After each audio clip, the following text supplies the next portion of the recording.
नहमदुहु व नसल्ली अला रसूलिल करीम। अल्हम्दुलिल्लाहि रब्बिल आलमीन वस्सलातु वस्सलाम व तहियतु वल इकराम अबिल क़ासिम मुहम्मद व आलिहि तय्यबीन अत्ताहिरीन अल मासूमीन अल मज़लूमीन अम्मा बाद फ़क़द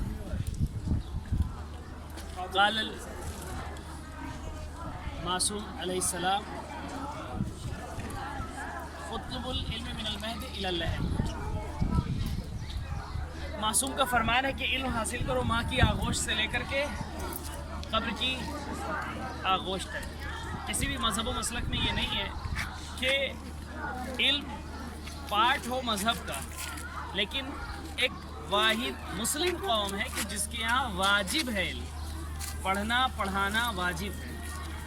फ़रीज़तुन अला कुल्ले मुस्लिमिन व मुस्लिमा, फरीज़ा है हर मुस्लिम औरत पर और हर मुस्लिम मर्द पर पढ़ना पढ़ाना।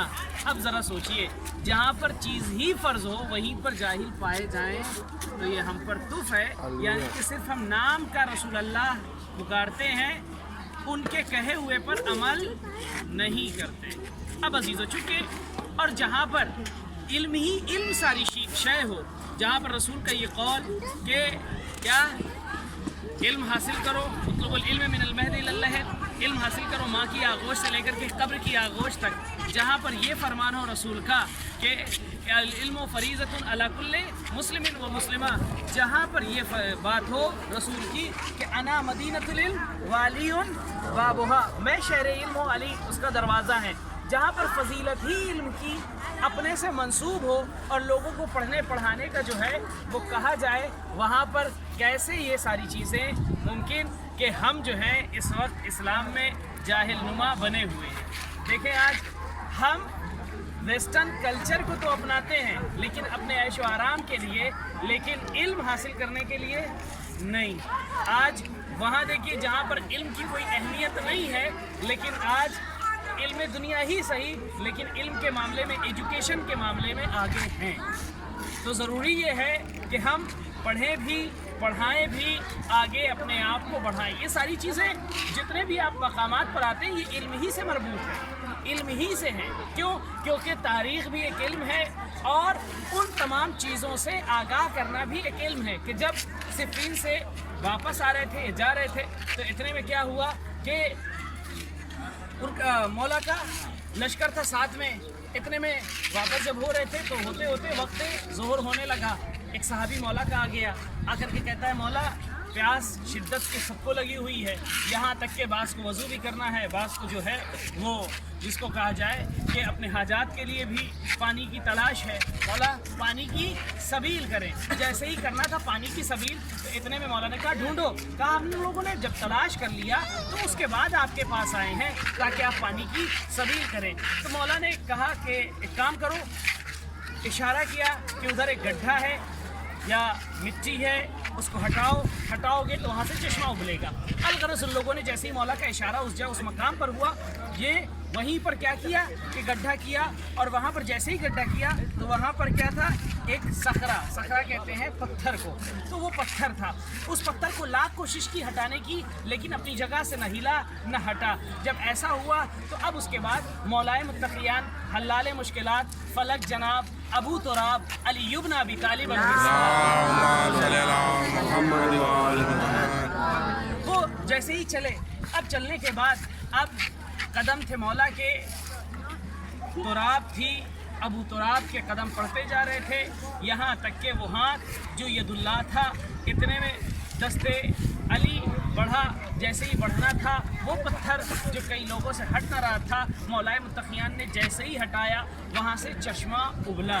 अब जैसे ही चश्मा का उबलना था, कत्तारा कतरे से है, यानी कत्तारा यानी कतरा हो करके पानी का जमा हो जाना। वहाँ पर अभी देखेंगे बाकायदा उसी तरीके से कि वो सारी चीज़ें जमा और जगह है। अब चूँकि यहीं पर एक राहिब भी रहता था, देखिए उधर है ना, उसकी एक छवि बनाई है, बज्जाजा इला तबर्रुह, यानी कि उस तरीके से उन्होंने इसको जो है जैसे राहिब का घर था या राहिब की कुंडली थी उस तरीके से इसको बनाया हुआ है।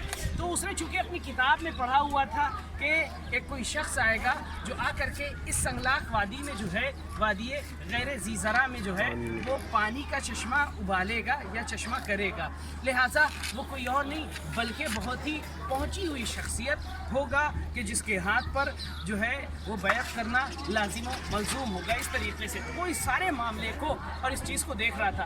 اتنے میں جیسے ہی مولائے متقیان نے اپنے جو ہے ہاتھوں سے اس پتھر کو ہٹایا اور چشمہ پانی کا ابالا تو فوراً اتر کر کے فوراً آیا، مولائے متقیان کے ہاتھ کو چوما، چومنے کے بعد پوچھا کیا تم نبی ہو؟ اتنے میں مولائے متقیان نے کہا میں نبی نہیں ہوں بلکہ میں اللہ کے نبی کا وصی ہوں اور اللہ کا ولی ہوں۔ جیسے ہی اتنے میں اس کے آنکھوں میں خوشی کے آنسو آ گئے اور اس نے کہا کہ تو اپنا کلمہ پڑھا۔ تو پھر اس کے بعد مولائے متقیان وہ شخصیت کہ جس نے اپنا کلمہ نہیں بلکہ اپنے کلمے کے ساتھ ساتھ اللہ کی وحدانیت کا بھی اقرار کروایا اور وحدانیت کے ساتھ ساتھ رسول کی رسالت کا بھی اقرار کروایا، کہا کہ کہو لا الہ الا اللہ محمد الرسول اللہ علی ولی اللہ ووصی رسول اللہ و خلیفتہ بلا فصل۔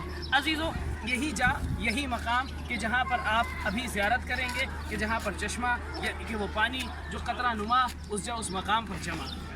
اب اس کے بعد جیسے ہی ہم انٹری کریں گے تو وہاں پر ایک اور ذریعہ سب سے پہلے نظر آئے گی، وہ کون سی جگہ اور جگہ، کیونکہ ابھی وہاں جب اسے پہنچیں گے تو سب ہے نا سوال کرنا شروع کریں گے۔ تو عزیز چونکہ میں نے بتایا تھا کہ یہاں سے تقریباً 400 کلومیٹر دوری پر جو ہے وہ کیا سعودی بارڈر ہے، اور چونکہ جب کربلا سے ایسے آتے ہیں اور ادھر سے سعودی اور مدینہ اس طرف سے مکہ مدینہ یہ ساری چیزیں راستے ہیں بری، تو جب اہل حرم لٹا ہوا قافلہ اب جو ہے شام سے اب چلا اور اپنے وطن کو جانے لگا تو بی بی سیدہ زینب نے کہا کہ ہم ایسے نہ جائیں گے، ایسا یہ سید سجاد یزید سے کہہ دو ہم اپنے بھیا کا پرسہ دیں گے، اپنے بھیا کی قبر پر جائیں گے۔ لہٰذا اب قبر امام علیہ السلام پہ آئیں، آہ و فغاں کیا، بین کیا۔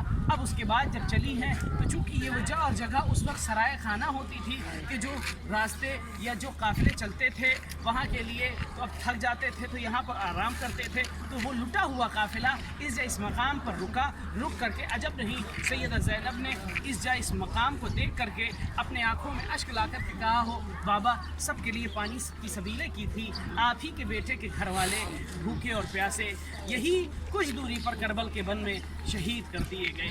وَسَيَعْلَمُ الَّذِينَ ظَلَمُوا أَيَّ مُنقَلِبٍ يَنقَلِبُونَ إِنَّا لِلَّهِ وَإِنَّا إِلَيْهِ رَاجِعُونَ رضا بقضائه وتسليما لأمره۔